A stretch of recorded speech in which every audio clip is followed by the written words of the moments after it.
The fog moves wrong. Captain Thomas Ashford realizes this in the seconds before the screaming starts. He stands at the helm of the Meridian, his knuckles bone white against the wheel, watching the wall of gray vapor that has swallowed the coastline whole. The fog doesn't drift.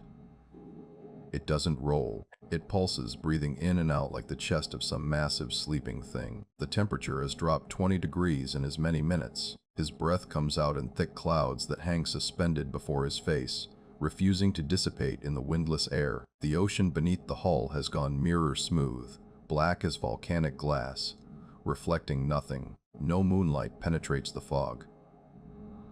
No stars. The ship's lanterns create small spheres of sickly yellow light that seem to be absorbed by the darkness rather than pushing it back. Then he hears it. A voice. A woman's voice, calling his name from somewhere deep inside that breathing fog. His hand jerks on the wheel. Ice floods his veins. His wife has been dead for 3 years. Cholera took her in Boston while he was at sea. But that is Mary's voice. The exact timbre.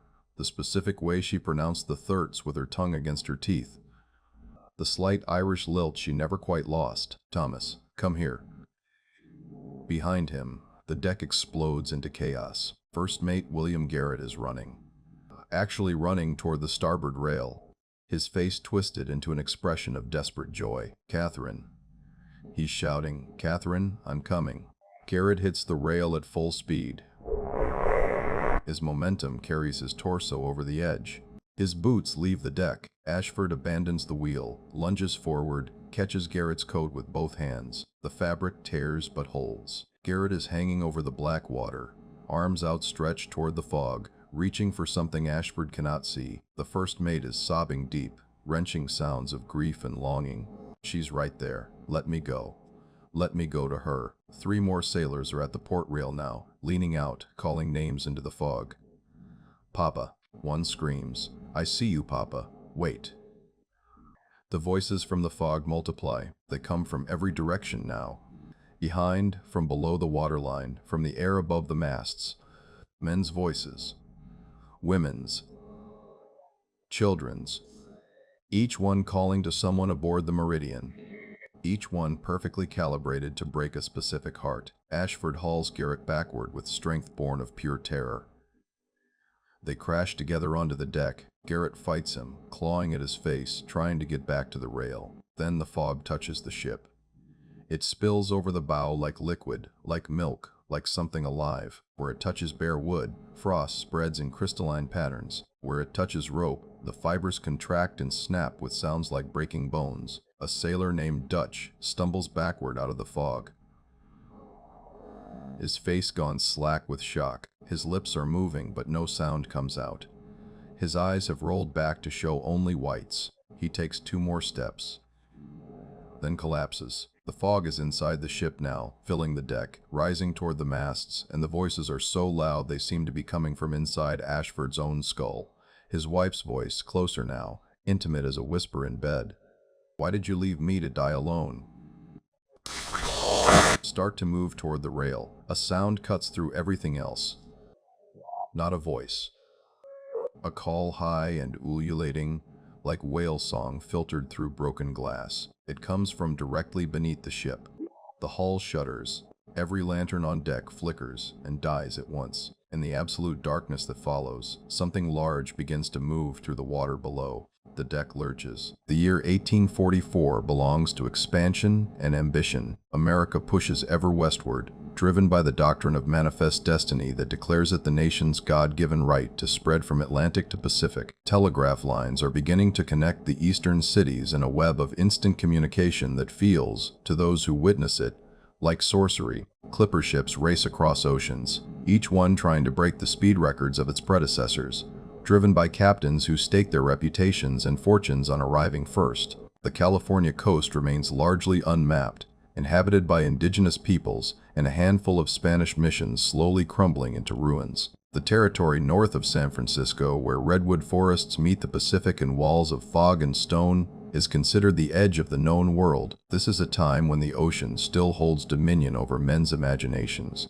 Sailors speak in hushed tones of ships that vanish without trace, of lights beneath the waves, of storms that rise from calm seas in moments. The distance between civilization and wilderness is measured not in miles but in the thickness of wooden hulls, in the strength of canvas sails, in the accuracy of sextants that can fail when clouds obscure the stars for days. Death at sea is common enough that most maritime insurance policies are written with the assumption of total loss. Widows outnumber wives in every port town from Boston to Charleston. The fog along the northern California coast is legendary even then. Spanish sailors call it La Niebla del Diablo, the devil's mist. It appears without warning, thick as wool, carrying strange sounds across the water. Ships navigate by dead reckoning and prayer, their captains knowing that rocks lurk beneath the surface like submerged teeth, ready to tear open hulls and spill men into water so cold it stops the heart in minutes. The indigenous peoples of the region,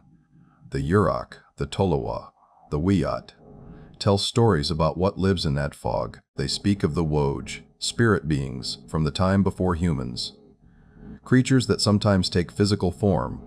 When the boundary between worlds grows thin, they warn that certain stretches of coastline should never be approached after sunset, that specific bays should be avoided during the dark of the moon, that when the fog comes and voices are heard, no one should answer. The white settlers and traders dismiss these warnings as superstition. They have steel and gunpowder, charts and compasses. They believe the natural world, however vast and dangerous, ultimately bows to human reason and technology. They are about to learn otherwise. The Meridian departed San Francisco on October 12, 1844, carrying a cargo of manufactured goods bound for the Oregon Territory. She is a three-masted merchant barque, 115 feet from stem to stern, built in Baltimore of white oak and pine. Her hull is copper-bottomed to prevent the wood-boring worms that plague ships in tropical waters.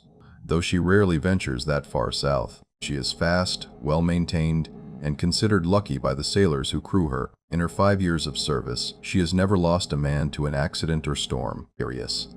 Captain Thomas Ashford is 42 years old, weathered and lean, with gray threading through his dark hair and permanent squint lines carved around his eyes from decades of staring at horizons. He learned his craft on whaling ships in the North Atlantic, where the work is brutal and mistakes are measured in frozen corpses. He bought his captaincy with money saved over 20 years, coin by painful coin, and he treats the Meridian with the fierce protectiveness of a man who knows he will never own another. He is methodical, cautious, religious, without being ostentatious about it. He reads his Bible every night by lamplight, and keeps a small daguerreotype of his late wife in a silver case that he touches like a talisman before making difficult decisions. The cholera that killed Mary also took their infant daughter. Ashford was 3,000 miles away when it happened, and the guilt of his absence has carved something permanently hollow behind his eyes. He speaks little, drinks less, and runs his ship with quiet competence that inspires loyalty without affection. First Mate William Garrett is 34, Boston-born, educated at a private academy before the family money evaporated in a series of bad investments. He went to sea out of necessity rather than calling, but discovered he had an aptitude for navigation that bordered on the uncanny. He can calculate latitude and longitude faster than most men can read the numbers off an instrument, can predict weather changes by the smell of the air and the behavior of seabirds. He is engaged to Catherine Morrison, a merchant's daughter in Portland, and carries her letters in a waterproof pouch that never leaves his person. He plans to marry her when they reach Oregon, to leave the sea and become a land-based shipping agent. This is his last voyage. He has told Ashford this. Garrett is tall and broad-shouldered, quick to laugh, popular with the crew. He plays the fiddle during the evening watch and tells stories that make the long hours pass faster. The ship's cook is a freed slave named Ezekiel Zeke Morrison, no relation to Garrett's fiancée, who worked his way north on the Underground Railroad and eventually found his way to the docks of San Francisco. He is 58, missing 3 fingers on his left hand from a childhood accident, possessed of a deep bass voice that he uses to sing hymns while he works. He can make salt pork and hardtack taste almost edible,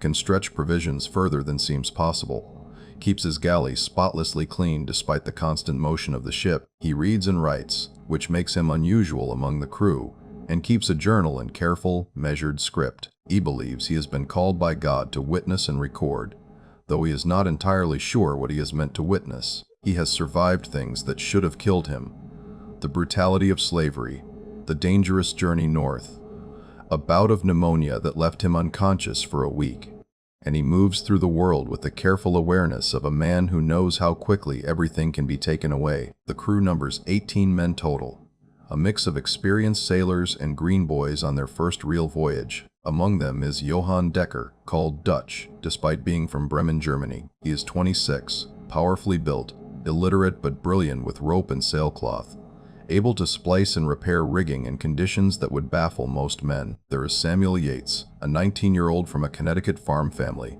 who joined the ship to escape the grinding poverty of agricultural life, and sends most of his wages home to his mother. There is Patrick Doyle, 41, Irish, sardonic, who has been to sea since he was 12 and claims to have survived 3 shipwrecks. The others are largely interchangeable in skill and temperament.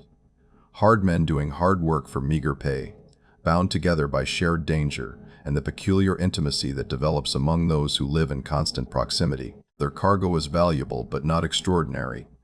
Bolts of cloth, barrels of nails and tools, sacks of flour, crates of books and medicines. They also carry mail precious letters from families separated by the continent, business correspondence, government dispatches. The northward journey should take 12 to 14 days if the weather holds. They will follow the coastline, staying close enough to landmark navigational points, but far enough offshore to avoid the rocks and reefs that have claimed dozens of ships. At night, they will anchor in protected bays when possible, or heave to in deeper water when it is not. The first 2 days are unremarkable. The wind comes from the southwest, steady enough to keep the sails full without straining the masts. The men fall into the comfortable rhythms of shipboard life.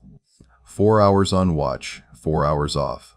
Meals taken standing at the rail or squatting on coils of rope. The coast slides past to starboard, a dark line of cliffs and forest broken occasionally by pale crescents of beach. Garrett takes regular sightings with the sextant, marking their position on the charts with neat precision. Ashford paces the deck, observing everything, saying little. On the morning of the 3rd day, October 15th, they pass Point Arena. The lighthouse there stands like a white finger pointing at the sky, its beacon dark in daylight, but reassuring nonetheless. A sign of civilization, of human presence in this wilderness. By evening, they have entered waters that appear on Garrett's charts with large blank spaces, and the notation, imperfectly surveyed. The soundings here are unreliable. The ocean floor rises and falls unpredictably. Ashford orders the ship turn slightly westward, away from shore, giving themselves more room to maneuver. The first strange occurrence happens during the midnight watch. Samuel Yates is at the bow, performing the routine task of checking the running lights and scanning the water ahead for debris or floating logs that could damage the hull. The night is clear and cold, the stars so bright and numerous they seem to press down from above. The moon is 3 days past full, casting enough light to see by. The water is calm, rolling in long, gentle swells that make the ship rise and fall with a motion like slow breathing. Yates hears singing. At first he thinks it's coming from below decks, maybe Zeke in the galley, or one of the men who can't sleep, but the sound is too clear, too close. It seems to be coming from the water itself. He moves to the rail and peers down. The voice is female, high and pure, singing in a language he doesn't recognize. Not Spanish, not English, not any of the native tongues he's heard in the ports. The melody is beautiful, heartbreakingly beautiful, but structured in a way that feels wrong. The notes don't resolve where they should. The rhythm stutters and stretches in patterns that make his head hurt if he tries to follow them. He can't see anyone in the water, just the black surface, the reflected moonlight breaking and reforming with each wave. The singing continues for perhaps 30 seconds. Then it stops, cut off mid-note, as if the singer has been pulled underwater. Yates stands at the rail, heart hammering, unsure whether to report what he's heard. He scans the water for another 5 minutes. Nothing moves, no sound except the creak of wood and rope, the soft hiss of the bow cutting through water. When he mentions it to Patrick Doyle at the watch change, the older sailor spits over the rail and makes a sign against evil. "Don't matter what you heard," Doyle says flatly. "Don't answer it. Don't look for it. And for Christ's sake, don't tell the captain. He'll think you've been into the rum." But Yates does tell, 3 hours later, when Ashford makes his dawn rounds of the ship. He feels compelled to, feels that silence would be a kind of lie. Ashford listens without expression, then asks 3 questions. What direction did the sound come from? How long did it last? Did anything else unusual occur? Yates answers as precisely as he can. Ashford nods, makes no comment, and continues his inspection. But Zeke, who was within earshot preparing breakfast in the galley, catches Yates's eye and gives the smallest shake of his head. The The cook has heard something in the captain's tone, some note of recognition or concern that the younger man missed. By mid-morning, fog begins to gather on the horizon to the north. It sits low on the water, a band of gray separating sea from sky. Garrett checks the barometer and frowns. The pressure is falling, but not dramatically. No storm is building, yet the temperature continues to drop, degree by degree, until the men on deck are stamping their feet and blowing into their hands despite the physical labor of managing the ship. The fog grows closer. By noon, it has formed a wall that stretches across their entire path, perhaps 5 miles distant. Ashford studies it through his telescope. The fog is dense, impenetrable, moving against the wind. The natural flow of air is coming from the southwest, should be pushing the fog away from them. Instead, it advances steadily, like a tide coming in. Garrett joins him at the rail. "We should alter course," the first mate says quietly. "Head further offshore until it passes." Order Jupp letters. The telescope, his jaw is tight. "It's not passing. That fog has been stationary for the last hour. We're sailing into it, not the reverse." They both understand what this means. Changing course will add days to their journey. Will require sailing far enough west to lose sight of the coast entirely. Will test their provisions and the crew's patience. But the alternative is entering that wall of gray with limited visibility and no way to gauge their distance from the rocks. Ashford is about to give the order to come about when Dutch calls down from the crow's nest. "Captain, something in the water, port side." Every head turns. The men crowd to the rail. At first, no one sees it. Then Samuel Yates points. "There." "What is that?" "Something is keeping pace with the ship, perhaps 50 yards out. It moves just beneath the surface, visible only as a disturbance in the water. A long, undulating shape that could be a school of fish. Could be kelp torn loose from the bottom. Could be a dozen other natural things, except it's moving too deliberately, too precisely parallel to their course." Dutch scrambles down from the rigging and rushes to the rail. "Das ist nicht natural," he mutters in German. "Nicht natural." The shape matches their speed for another 30 seconds, then sinks deeper and vanishes. The crew stands in silence, staring at the now empty water. "Back to work, all of you. Mr. Garrett, plot us a course, west-southwest. We'll give that fog a wide berth." But even as he gives the orders, even as the crew scrambles to adjust the sails, Ashford feels the first touch of something he hasn't experienced in 20 years at sea. Dread. Not fear of storms or reefs or human error. Something that sits in his stomach like a stone and whispers that they have already been noticed, already been marked. That changing course will make no difference at all. The fog follows them. For 3 hours, the Meridian sails west-southwest, putting distance between herself and the coast, between herself and that unnatural wall of gray. Ashford pushes the ship harder than is strictly safe, keeping every sail deployed, asking the masts and rigging to bear more strain than he would normally allow. The crew works in tense silence, casting frequent glances over their shoulders. The fog continues to advance, not quickly, but inexorably, like a predator that knows its prey cannot truly escape. By mid-afternoon, it has closed to within 2 miles.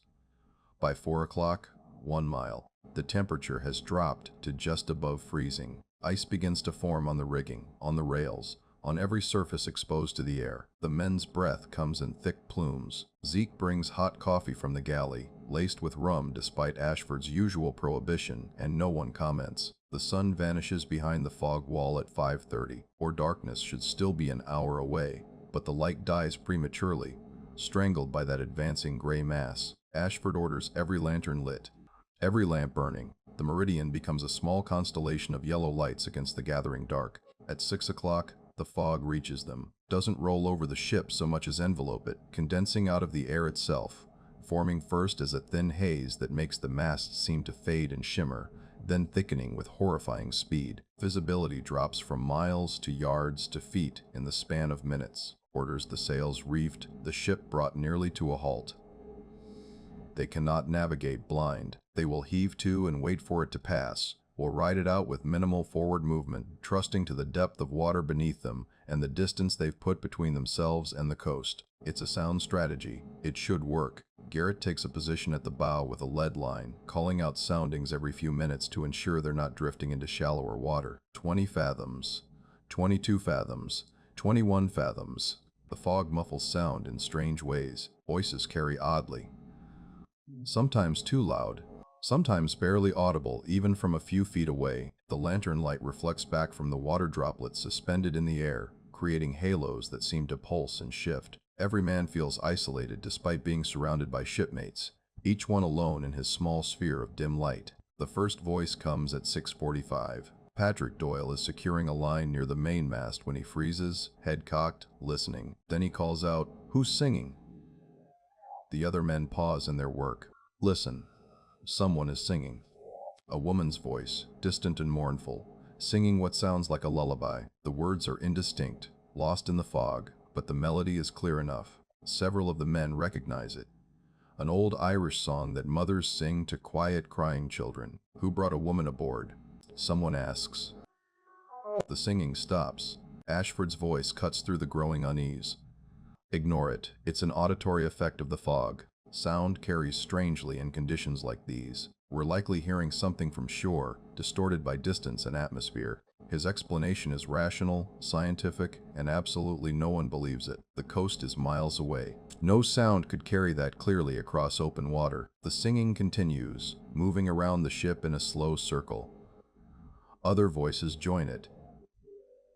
Men's voices, children's. They sing in harmony, weaving together in patterns that are beautiful and deeply, fundamentally wrong. The music makes Zeke's eyes water, makes the Dutch press his hands over his ears. Then, cutting through the chorus, clear and distinct, Thomas. Every man on deck sees the captain's reaction, sees his face drain of color in the lamplight. Thomas, I waited for you. Mary's voice. Exactly as he remembers it, coming from the fog beyond the port rail. Garrett is beside him instantly, gripping his shoulder. It's not real, the first mate says urgently. Captain, it's not real. Don't listen to it. But Ashford is staring into the fog, his hands trembling. She knows I wasn't there. She died alone because I wasn't there. Garrett's head snaps toward the starboard side. His fiancée's voice is calling his name, laughing, joyful. William, I can see the ship. I swam out to meet you. Now the voices multiply, each one targeting a specific man. Samuel Yates hears his mother. Dutch hears his sister who died of fever when they were children. Patrick Doyle hears his drowned son. Every voice knows something intimate, something private, something that couldn't possibly be known by anyone except the person being addressed. The crew begins to fracture. Some men press their hands over their ears and squeeze their eyes shut, reciting prayers or curses. Others are drawn toward the rails, leaning out, searching the fog desperately for glimpses of the voices' sources. Zeke moves through the chaos, grabbing men by their shoulders, physically pulling them away from the edges. It ain't them, he shouts. Whatever's calling, it ain't the people you love. It's wearing their voices like stolen clothes. Others are too far gone, too lost in grief and longing. Then, beneath the hull, something massive moves through the water. The ship lurches. Every man stumbles. Lanterns swing wildly on their hooks, throwing shadows that seem to writhe and stretch. Silence falls. The voices cut off simultaneously, as if a conductor has dropped his baton. In the absolute quiet that follows, they hear a new sound, breathing. Something is breathing just beyond the fog. Slow, deep inhalations and exhalations that make the air pressure shift, that they can feel in their chests and stomachs. The breathing surrounds them. Ahead, behind, to both sides, perhaps even below, Garrett finds his voice. All hands, get below. Now, the crew doesn't need to be told twice. They scramble for the hatches, for the companionways that lead below decks, but 3 men are slower than the others, still mesmerized by the voices that have fallen silent. Samuel Yates, a sailor named Thomas Black, and Dutch. Dutch stands at the port rail, staring out into the fog. His lips are moving soundlessly. Tears stream down his face. Dutch. The German doesn't respond. Don't blink. His right hand begins to rise, reaching towards something in the fog. Garrett is 10 feet away when a shape moves in the gray. It's tall. Impossibly tall. The silhouette suggests something vaguely humanoid but distorted, elongated, the proportions all wrong. It stands on what might be a rock or a piece of floating debris. Though they're miles from shore and nothing should be there, the shape tilts its head, a gesture that seems almost curious, and leans toward Dutch. A hand emerges from the fog. Not a human hand. The fingers are too long, each one as thick as a man's wrist, extending from a palm the size of a dinner plate. The skin is wrung too smooth, with a wet sheen that reflects the lamplight with an oily iridescence. Where fingernails should be, there are what look like translucent claws. The hand reaches for Dutch's outstretched fingers. Garrett hits the German in a full-body tackle, driving both of them sideways away from the rail. They crash to the deck in a tangle of limbs. Dutch screams, a sound of pure anguish, as if he's being torn apart. The shape in the fog doesn't move. It stands there for 3 more seconds, perfectly still, the massive hand still extended. Then it sinks down, smoothly and silently, disappearing beneath the fog line. Garrett drags Dutch toward the hatch. Ashford and Zeke grab Samuel Yates and Thomas Black. They all tumble below, and Ashford slams the hatch shut, throwing the bolt, as if a wooden door could keep out what lurks in the fog. Below decks, the crew huddles in the dim lamplight. The Dutch are rocking back and forth, muttering in German. Samuel Yates is crying silently. The others sit in shell-shocked silence. Ashford forces himself to think, forces his captain's mind to function despite the terror threatening to overwhelm his reason. "Garrett," he says, his voice only shaking slightly, "check the weapons locker. Issue pistols and knives to any man who can be trusted with them. Mr. 5. Morrison, inventory our provisions." Zeke nods and moves toward the galley stores. Garrett opens the small weapons locker. More ceremony than armory, containing 4 flintlock pistols, a musket, powder and shot, and a half-dozen knives typically used for cutting rope rather than defense. Patrick Doyle speaks up from where he sits against a bulkhead. His voice is hoarse. "I've heard stories about these waters. From the natives. From the Spanish sailors in San Francisco." Every eye turns to him. "They say there are things that live in the deep channels, in the underwater canyons. Things that were here before people. They come up sometimes. When the fog is thick, they are called sailors. Show them. Show them things they want to see. Lure them into the water." "That's superstition," Ashford says, but his voice lacks conviction. "Is it?" Doyle's laugh is bitter. "You saw that hand. We all saw it. You telling me that was natural? That was some known animal?" No one answers. "There's more," Doyle continues. "The stories say they're intelligent. Not like animals. Gus, maybe smarter. Learn how they think. And they can." He stops himself. "Can what?" Garrett demands. "Can take shapes. Change what they look like. Become what you want to see. What you're afraid of. What you love." The silence that follows is suffocating. Zeke returns from his inventory. "We have food and water for 3 weeks if we ration carefully. Longer if we're willing to go hungry. We're not trapped here by supplies. We're trapped by..." He gestures upward, toward the fog-shrouded deck above their heads. "Then we wait," Ashford says. "Fog always lifts eventually. We maintain watch in shifts, 2 men at a time, with strict orders not to approach the rails and not to listen to anything they hear. At first light, or as soon as visibility improves, we make for the nearest port at maximum speed. It's a plan. Not a good plan, but a plan nonetheless. The men accept it because the alternative is acknowledging that they have no plan at all. That they are at the mercy of forces they don't understand and cannot fight. The watches are drawn up. First Doyle and Thomas Black, then 2 others. Ashford and Garrett will take the pre-dawn watch themselves. The night stretches ahead, endless and dark. At 2 in the morning, Thomas Black bursts below decks. His face the color of old parchment. "They're walking on the water," he gasps. Dozens of them. The crew crowds up through the hatches despite Ashford's orders to stay below. What they see will haunt every man who survives to tell the story. Tall shapes, humanoid, but wrong in countless subtle ways. They walk on the surface of the ocean as if it were solid ground, their feet If feet they have, creating no ripples, no disturbance in the water. The fog shifts around them in patterns that suggest they carry it with them, or perhaps generate it from their own bodies. There are at least 20 visible at once, though more shapes move in the deeper gray beyond the range of the lantern light. They pace around the meridian in a slow, methodical circle, neither approaching nor retreating, studying, observing. One of them pauses directly off the port beam. It's closer than the others, perhaps only 30 feet from the hull. In the yellow lamplight, the crew can see it more clearly than they want to. It has the general shape of a human head, torso, 2 arms, 2 legs, but the proportions are stretched, elongated. The torso is too long. The arms reach nearly to where knees would be. The head is narrow and smooth, lacking any visible features except for indentations that might be eyes, placed too far apart, tilted at wrong angles. The skin, if it is skin, appears wet, glistening, marked with patterns of darker and lighter shades that might be camouflage or might simply be how these things look. The creature stands perfectly still, its head angled toward the ship in that same gesture of curious regard. Then it speaks.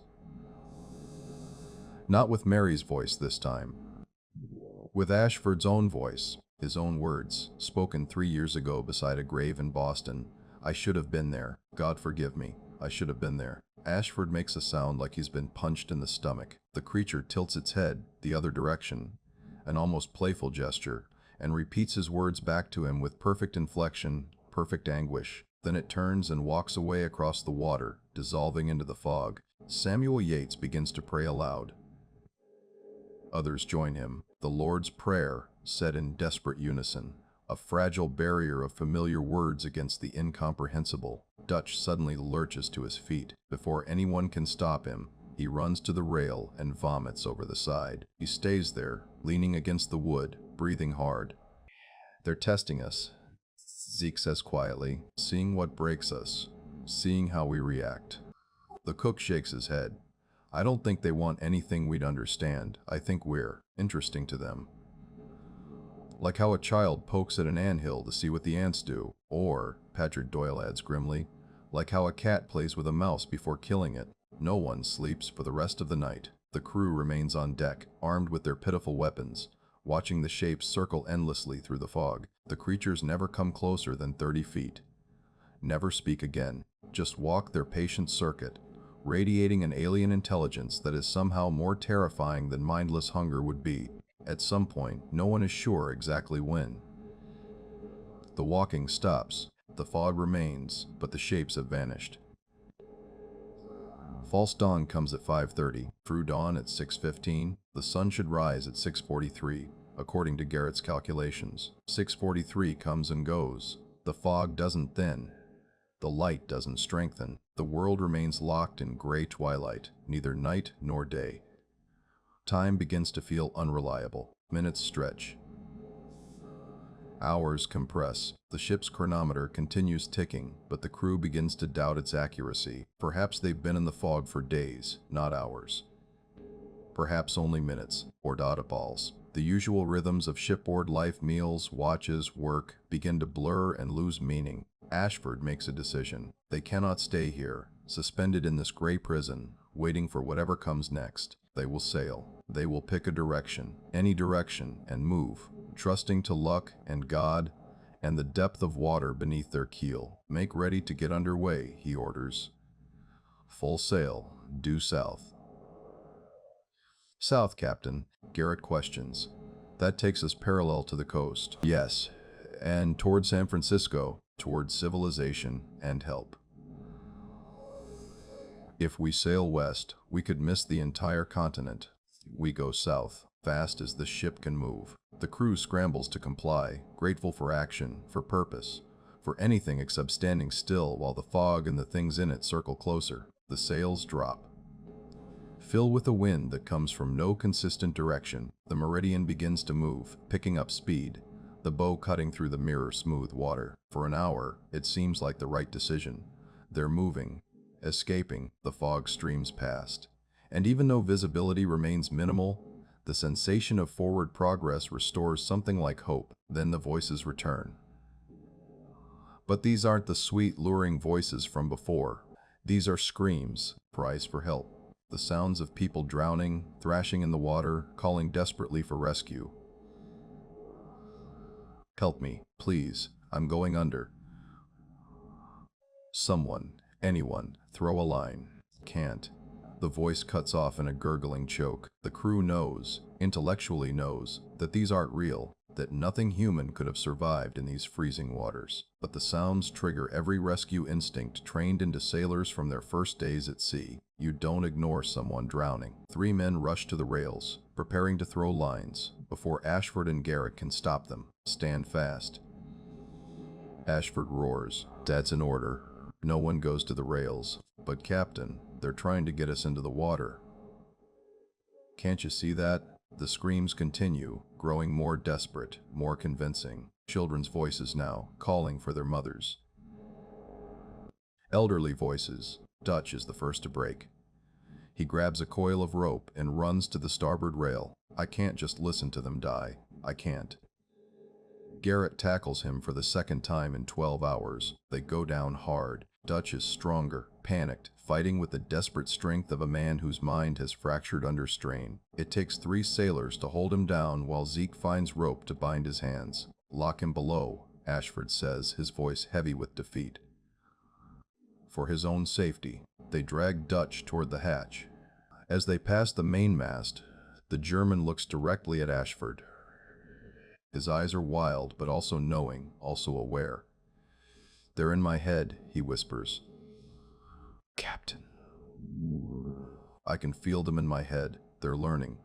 Everything I know, they're learning. They know about the coast. About the ports."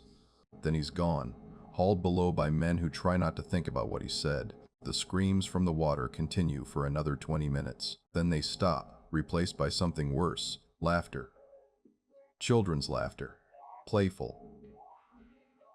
Innocent, echoing across the water from multiple directions. One of the younger sailors, a boy of 17 named Amos, starts giggling. The sound is wrong and doesn't match the terror on his face.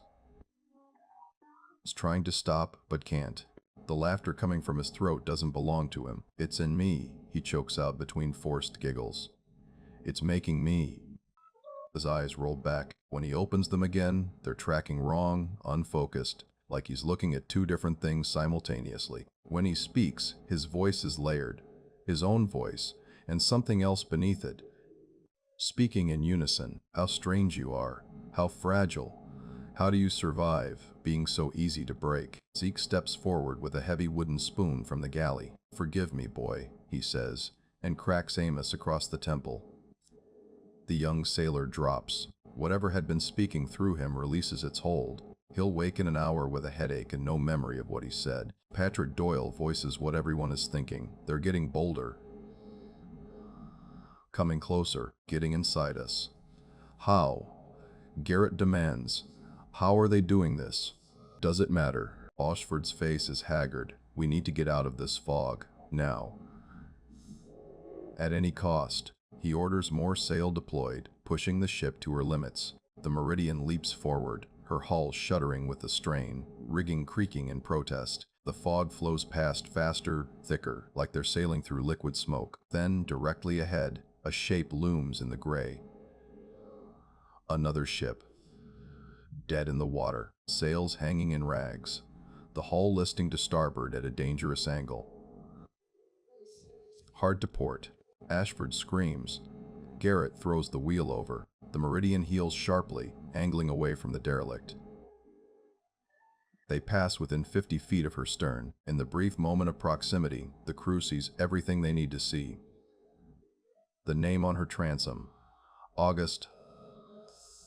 The deck is empty. No bodies. No signs of life. But carved into the wood of the main mast, deep gouges that form words and letters 2 feet high. "They called us into the waiter." And below that, smaller. The crew of the Meridian stands in stunned silence. "How many?" Samuel Yates whispers. "How many ships have they taken?" No one answers. No one wants to imagine the answer. The fog begins to change. It doesn't lift, it thickens further, taking on texture and substance, until it feels almost solid, like they're sailing through clouds of wet wool that cling to skin and clothes, and leave everything damp and cold. But within that thickness, the fog develops structure. Patterns. It forms shapes that hold for seconds before dissolving. Spirals, geometric forms, what might be symbols or letters in no alphabet anyone recognizes. The temperature continues to drop. Ice forms on every surface. The rigging becomes coated in clear crystal that refracts the lamplight into rainbow fragments, beautiful and deadly. If the ice accumulates too heavily, it will unbalance the ship, make her top heavy, and cause her to roll. Ashford orders men aloft to beat the ice off the sails and ropes. They climb with terrified reluctance, hammering at the frozen buildup with clubs and marlin spikes. From the deck, their figures seem to fade in and out of visibility, becoming ghost-like as the fog eddies and swirls. One of the men, Thomas Black, is working on the foremast yardarm when he stops, leans forward, peers into the fog. Something up here. He calls down. His body falls from the yardarm, plummeting toward the deck. He doesn't hit. Something catches him midair, or two alls, butterdass. Something huge and dark that rises from the fog below the ship, that moves faster than anything that size should be able to move. Black is snatched sideways, still screaming now, dragged across the deck and over the port rail in a tangle of wet, impossibly long limbs. There's a splash. Then silence. The entire sequence takes perhaps 3 seconds. The men on deck stand frozen in horror. Some are still tracking the space where Black fell, their minds unable to process what their eyes just witnessed. Down. Ashford roars. Everyone down from the rigging. Now.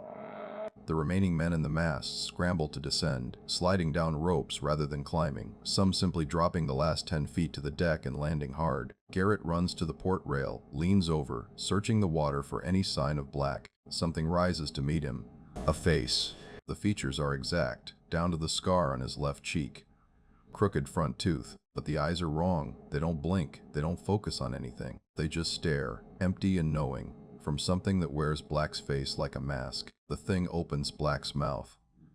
Black's voice emerges, but the words aren't his. Come down, come swim, it's better here. No cold. No fear. Just the deep and the dark and the singing forever. Garrett jerks backward, loses his balance, starts to tip over the rail. Ashford catches his coat, hauls him back. They stumble together onto the deck. When Garrett looks back at the rail, the thing is gone. They're playing with us, Zeke says. His voice is steady, but his hands shake as he loads one of the flintlock pistols. They could have taken us all by now. They're dragging it out, making it last.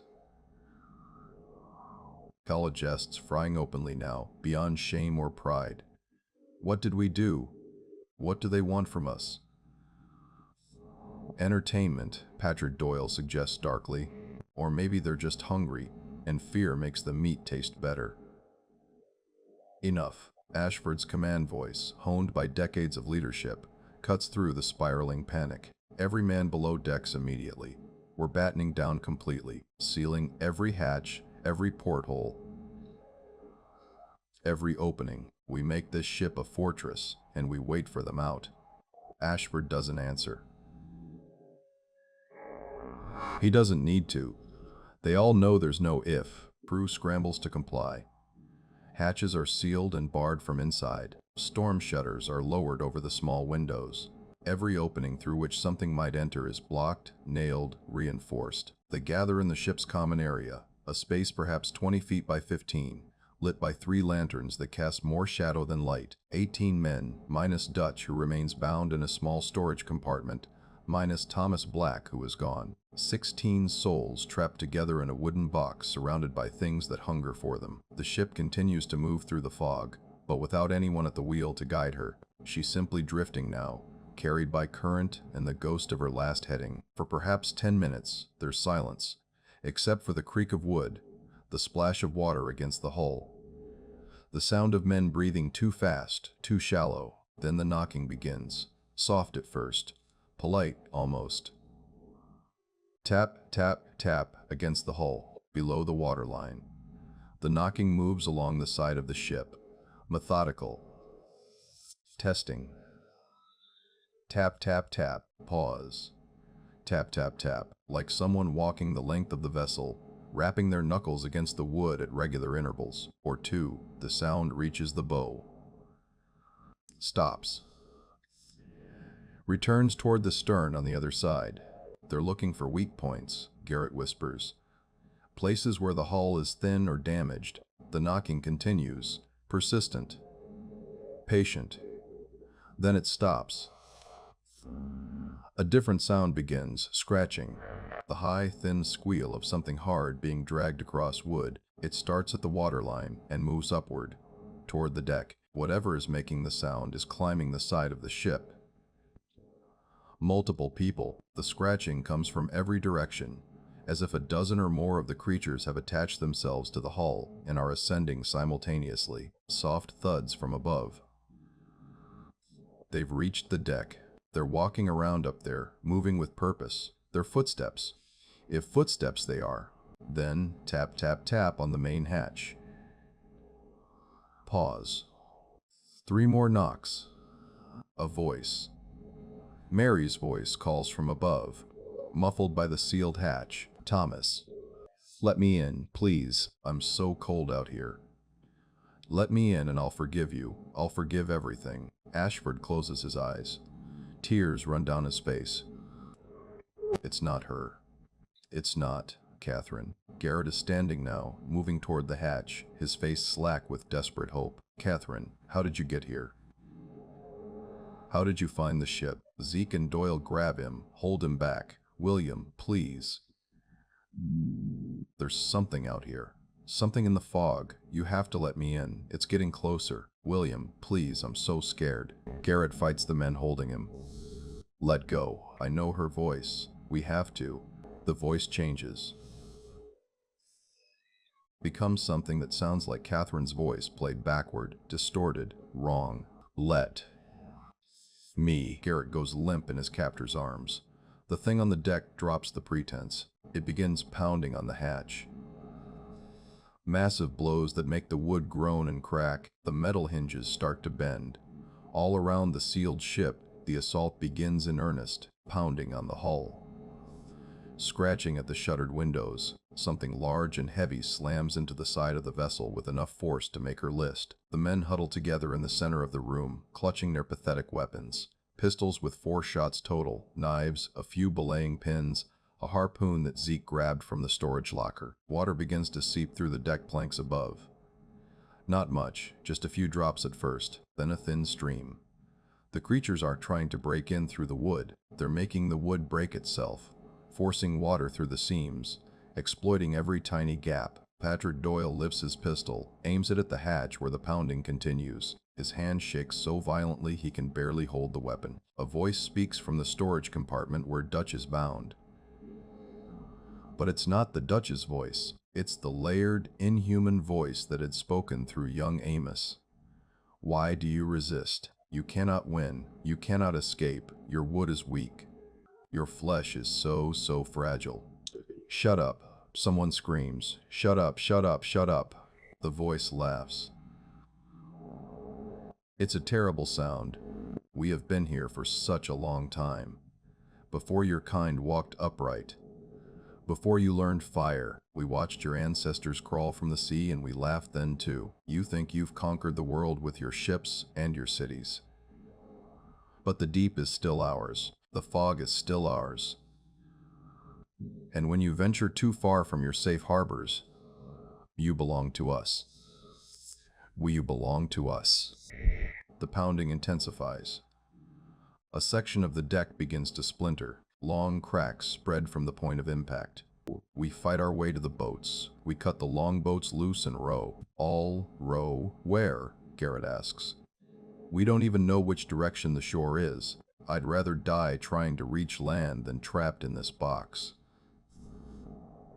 It's a suicide plan. Everyone knows it. But the alternative is waiting here for the hull to crack, for the creatures to pour in, for whatever horrible end they have planned. On my count, Ashford says. We throw open the hatch. We fight anything that's there. We get to the boats. The men grip their weapons.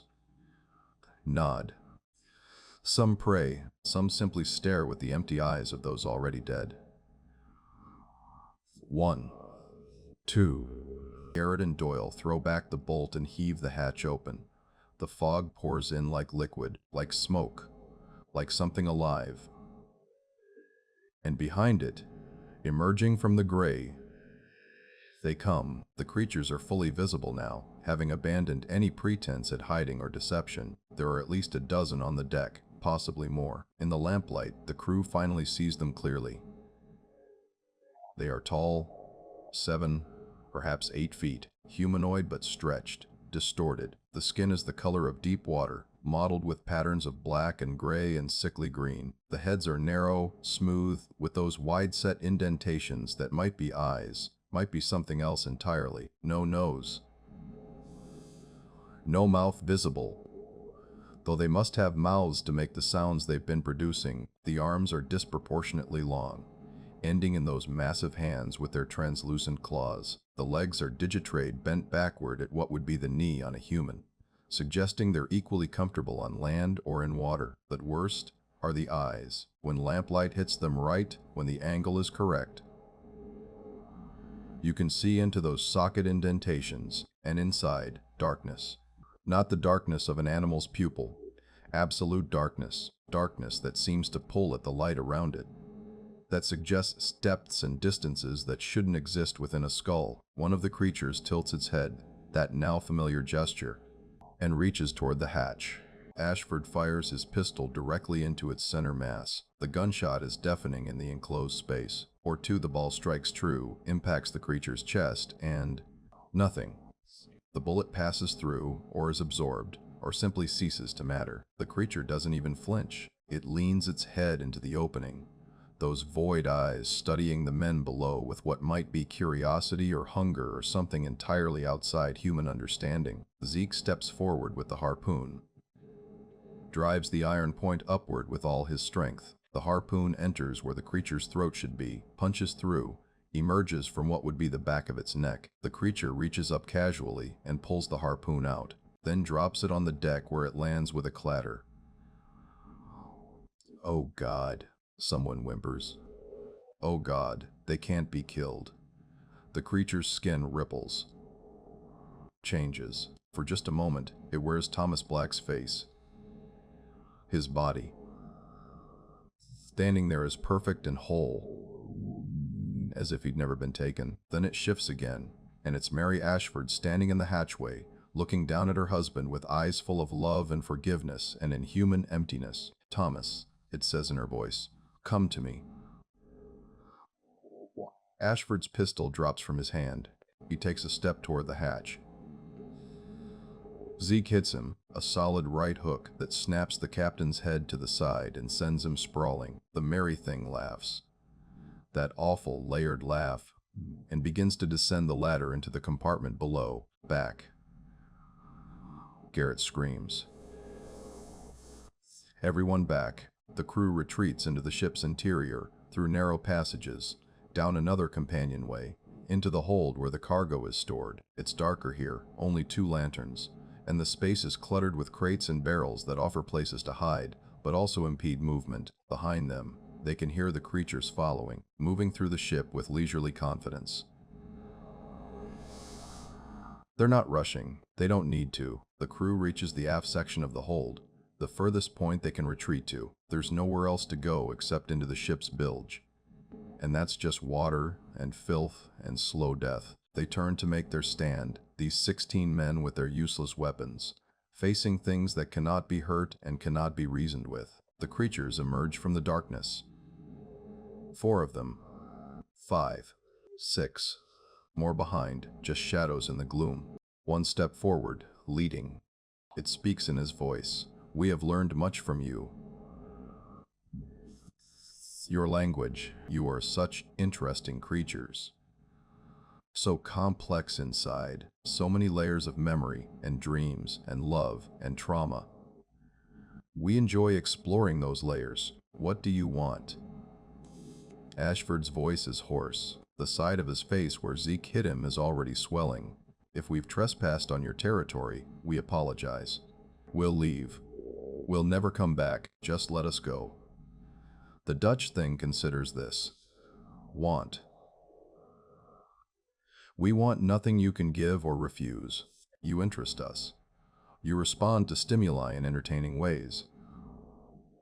You create meaning where none exists. You believe in things that aren't real. You die. It pauses. We like watching you die. The sounds you make, the chemicals your bodies release, the way your thoughts fragment at the end. You're studying us. Zeke says quietly. Like specimens, though studying is your word, your concept. What we do is different, more intimate. You're monsters, Samuel Yates sobs. Monster. Another word. We have no words. We are what we are. We are what we are. We have always been. We will always be. Your species is a moment. A brief flash. We were here before you. We will be here after. Patrick Doyle raises his pistol, aims at the creature, then slowly lowers it. We can't win, can we? No. Can we bargain? Can we trade? What would you trade? Lives. Wives. Some of us. In exchange for letting others go. Dutch's face tilts its head. Some of us. Interesting. You would sacrifice your companions to survive. I didn't say I'd be one of the ones who survives. The offer hangs in the air. Several of the men look at each other, hope and horror warring on their faces. The hope of living, even if it means dooming others. The horror of being chosen as the one sacrificed. The creature considers. Then, you misunderstand. We don't need your permission. We can take anyone we wish. The offer of sacrifice is meaningless. Doyle's face falls. Then why are you talking to us? To see what you would say. To observe your reactions. To understand how you rationalize and bargain when hope is gone. The creature pauses. You did well. The desperation was clear. The willingness to betray was fascinatingly quick. It's playing with them, has been playing with them the entire time. Every moment of horror, every glimpse of hope, every desperate plan. All of it has been for the creature's entertainment or education or whatever inhuman purpose drives them. Ashford straightens. Something in his face changes. The fear is still there, but beneath it, a core of defiance hardens. Then we die, he says simply. But we die as men, not as a sport, not as experiments. He turns to his crew. I've sailed with some of you for years. Others, I barely know. But you've all done your duty. You've served well and truly. If this is the end, then we face it together, as brothers. Pauses. I'm sorry I brought you here. I'm sorry I couldn't save you. Wasn't your fault, Captain, Garrett says. His voice is steady now, acceptance bringing a strange calm.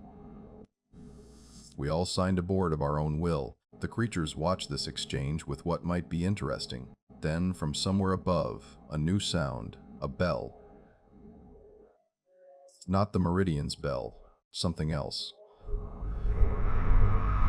Muffled by fog and distance.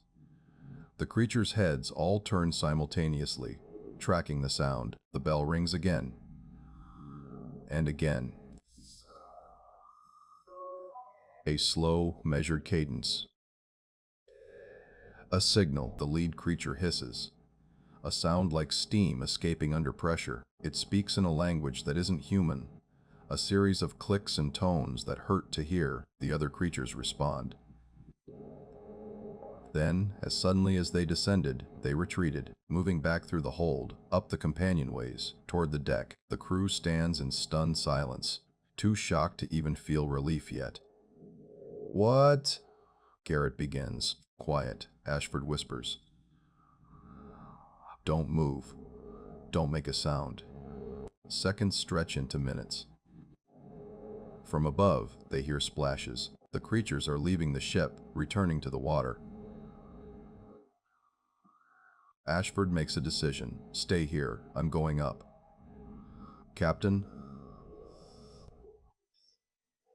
that's an order. He takes a lantern and makes his way up through the ship. The wooden passages are damp, coated with the slick residue the creatures left behind. The air smells wrong, salt and rot, and something organic that makes his stomach turn. He reaches the deck, steps out into the fog. The creatures are gone. The deck is empty except for the damage they've caused. Splintered wood, bent metal, and that strange slick coating everywhere. The bell rings again. Much closer. A fishing skiff, by the look of it, with a single occupant standing in the bow, holding a large bronze bell that he strikes with a wooden mallet. The figure is human. An old man, indigenous. His skin is deeply weathered, his hair white, his eyes sharp and knowing. He lets the boat drift alongside the meridian. Look up at Ashford. Say something in a language the captain doesn't understand. Ashford stares. Who? What? The old man switches to English, heavily accented but clear. They were close to taking all of you. He gestures at the fog. They retreated because I called. They tolerate me because I bring offerings, because I respect the boundaries, because I remember the old agreements. What are they? No name in your language. We call them the Deep Ones. The Fog Walkers. The things between. They are old. They are not evil. That is a human concept. They simply are, and sometimes, when the fog comes thick and the moon is dark, they rise to interact with the surface world. They were going to kill us. Perhaps.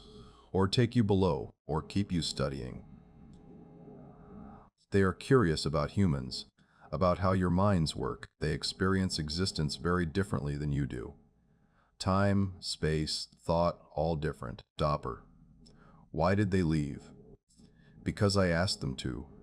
Because I gave them something else to investigate. He reaches into the boat and lifts something.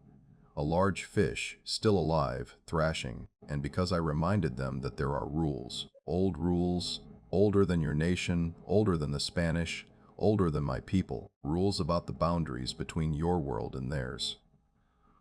He throws the fish into the water. It sinks immediately, pulled down by something unseen. The old man looks at Ashford. Go now, south and west. Fast as your ship can move. The fog will lift in 1 hour. When it does, do not stop until you reach port. And do not speak of this. Who would believe you? They will call you mad. The only record should be in your private log. In code. As a warning to those who come after and have the knowledge to understand. Why are you helping us? Because you are human, and I am human, and we must help each other when we stray into places we don't belong. He pauses. And because they have taken enough.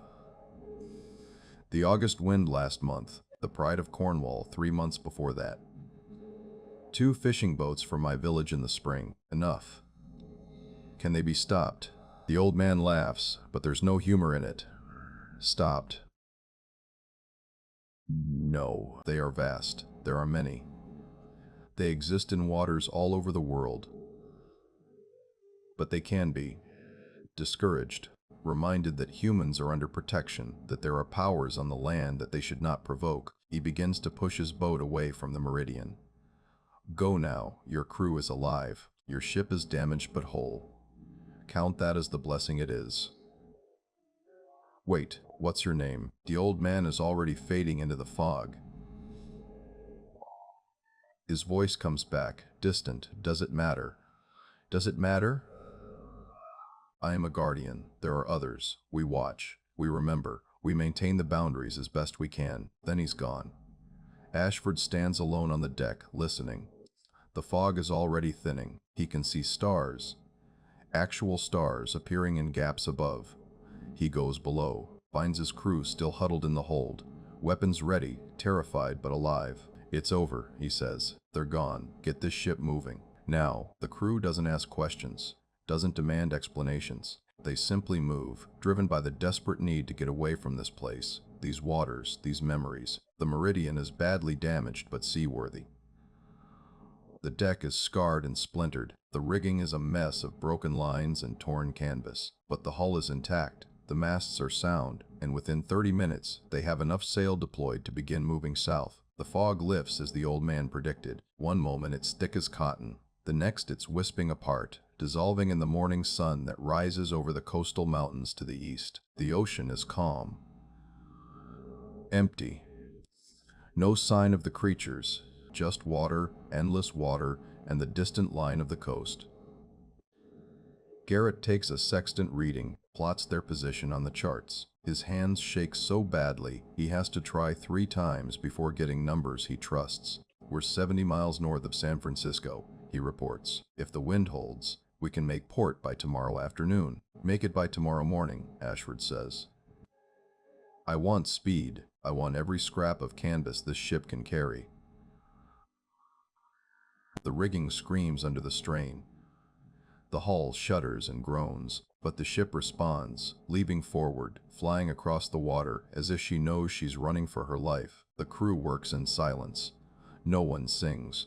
No one tells stories. They're all locked inside their own heads, replaying what they've experienced, trying to make it fit into their understanding of the world and failing. Dutch is released from his confinement. He sits on the deck, staring at nothing, occasionally mumbling in German. Samuel Yates helps him eat and drink but gets no response. They sail through the day, through the night, through the following dawn. No one sleeps except in brief, restless intervals. Every man stays alert, watching the water, flinching at shadows. The coast slides past to starboard, growing more populated, more civilized. They pass fishing boats, other merchant ships, all the normal traffic of the California waters. The sight of other vessels, other humans going about their ordinary business, is almost overwhelming. On the morning of October 17th, they pass through the Golden Gate and enter San Francisco Bay. The city sprawls across the hills, loud and alive and beautiful in its chaotic humanity. The crew stands at the rails, and some of them cry with relief. They dock at the wharf. Harbor officials board to inspect the cargo and collect fees. They notice the damage to the deck and rigging. What happened? An inspector asks. Storm, Ashford nods. Storm, north of Point Arena, lost a man overboard. It's not technically a lie. Thomas Black is lost, though not to a storm. The inspector makes notes. Offers condolences, clears the meridian for unloading. The crew disperses into the city. Some head immediately to taverns. Others go to boarding houses for real beds and solid ground beneath their feet. Garrett goes to find passage north to Portland, to Catherine, to his new life on land. Ashford remains aboard the ship. He retreats to his cabin and opens the ship's log. For an hour, he sits with pen in hand, trying to decide what to write. In the end, he records the bare facts. Departed San Francisco, October 12th. Encountered unusually heavy fog. Lost 1 crew member, Thomas Black, to an accident at sea.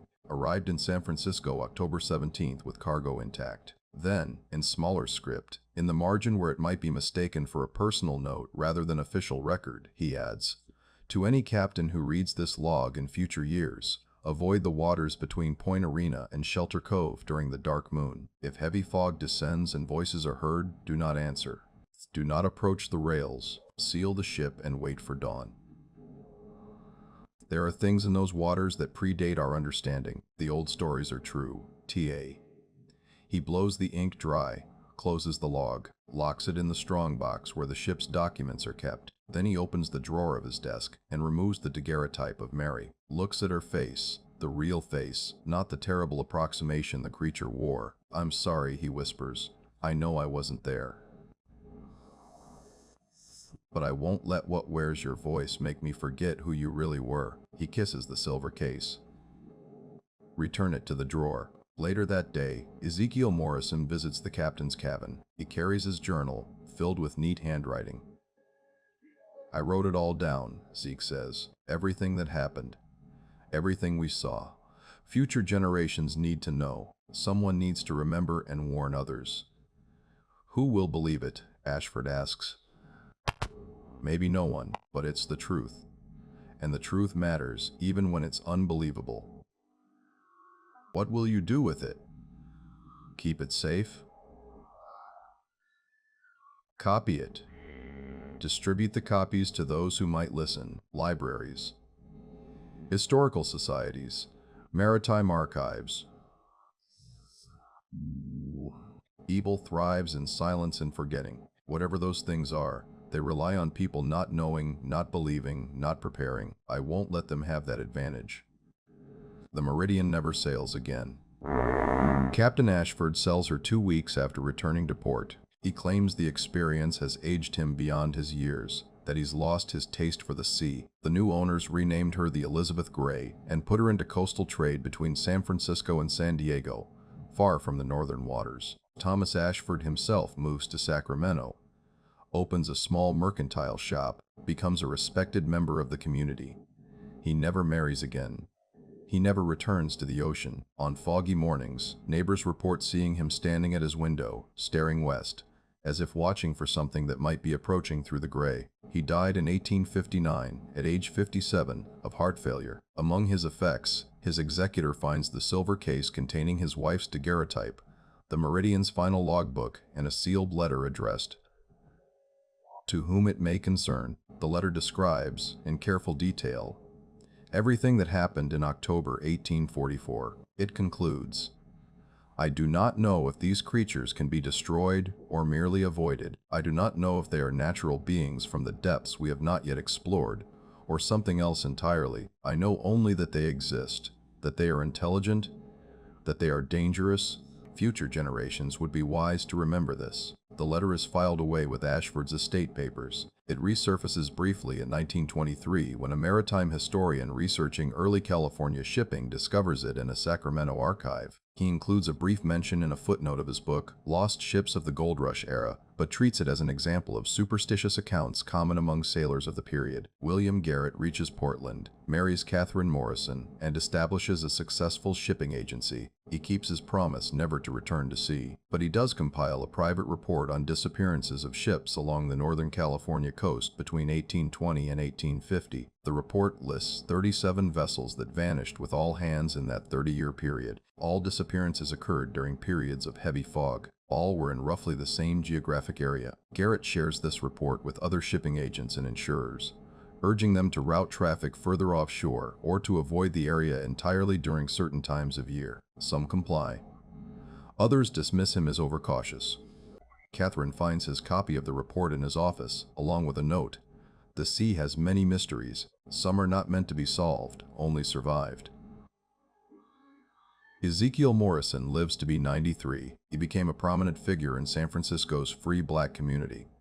A lay preacher, a teacher of literacy to freed slaves coming west. He makes dozens of copies of his account of the Meridian's encounter, distributing them to anyone he thinks might believe or preserve the information. Most are lost or destroyed. 3 copies survive, one in the private collection of the Oakland Museum, discovered in a box of Negro spiritualist writings and cataloged but never displayed. One in the archives of the San Francisco Maritime National Historical Park, misfiled under religious testimonies, and rarely accessed. One in the possession of a Yurok tribal historian in Northern California, who recognizes the account as describing the woj of traditional stories, and who keeps it as evidence of cross-cultural knowledge of these entities. Morrison's journal describes not just the Meridian's encounter, but also his subsequent research. He interviews indigenous peoples, old Spanish missionaries, and other sailors who hint at similar experiences. He documents a pattern going back centuries, periodic appearances of the fog and the beings within it,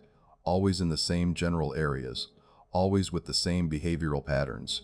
His final journal entry, dated 1936, 2 weeks before his death, reads, I have tried to sound the warning, to ensure people know and remember, but humanity has a terrible gift for forgetting what frightens it, for explaining away what it cannot understand. I fear these creatures will continue to take ships and lives, generation after generation, because we refuse to accept that the world contains intelligences as foreign and inexplicable as ours must seem to them. I pray I am wrong. I pray someone, someday, will read these accounts and learn from them, but I do not believe my prayer will be answered. Of the other crew members, records are sparse. Johann Dutch. Decker disappears from historical records after 1844. Some accounts suggest he was committed to an asylum in San Francisco, where he died in 1847, never having recovered from the encounter. Samuel Yates returns to Connecticut. Never speaks of his time at sea. His descendants remember him as a quiet, haunted man who refused to eat fish and who nailed the windows of his bedroom shut every night despite the summer heat. Patrick Doyle continues sailing but never ventures north of San Francisco again. He died in 1852 when his ship sank in a hurricane off Baja California. Fellow survivors report that in the moments before he drowned, he was laughing and saying, "At least it's just water." The creatures themselves remain. Modern sightings continue, though reported less frequently in an age that demands video evidence and scientific verification. Commercial fishermen working the waters between Cape Mendocino and the Oregon border occasionally report strange phenomena. Fog that moves against the wind, sounds of voices calling from empty seas, equipment failures that have no mechanical explanation. In 1952, a Coast Guard cutter investigated the disappearance of a fishing trawler in those waters. They find the boat adrift, undamaged, with no crew aboard. The log records increasing electrical malfunctions and compass irregularities before abruptly ending mid-sentence. Fog very thick, hearing voices. Johnson swears he saw.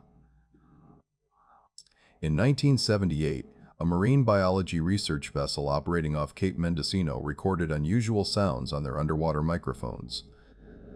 Analyzing the recordings later, they identify what they describe as possibly whale vocalizations, but with patterns inconsistent with any known species. Or, one researcher notes in her report, the sounds almost seem structured like language, but if so, it's a language with no known terrestrial analog. In 2003, satellite imagery captured an unusual phenomenon, a circular bank of fog, approximately 2 miles in diameter, that appears to be rotating slowly in the ocean off Shelter Cove. The fog persists in the same location for 6 hours despite wind patterns that should have dispersed it. Then it vanishes between one satellite pass and the next, leaving no trace. Local indigenous communities maintain the old stories. The warnings, the protocols for avoiding or surviving encounters with the Woj. Young people often dismiss these as superstitions until they have their own experiences. A Yurok fisherman, interviewed in 2019, describes seeing tall figures walking on the water during a fog bank in 2015. "I didn't tell anyone for a long time. Who would believe me? But my grandfather told me stories when I was a kid," he said his grandfather told him. Going back generations. The things in the fog, ones who were here before us and will be here after us. They're real. They're always out there. We just forget, or pretend to forget, because remembering is too terrifying. The Northern California coast remains sparsely populated compared to the southern regions. Fishing is less intensive. Shipping traffic generally stays further offshore or uses more southerly routes. The fog still comes, thick and cold and unnatural, and sometimes, on nights when the moon is dark and the water is still, those who live near the coast report hearing sounds drifting in from the ocean, singing. Voices calling names of people long dead. Laughter that doesn't sound quite human. The Meridian story is not unique. It's simply one of the few documented encounters with entities that prefer to operate in the shadows of history, in the gaps of human knowledge, in the spaces where our instruments fail and our certainties collapse. The creatures endure.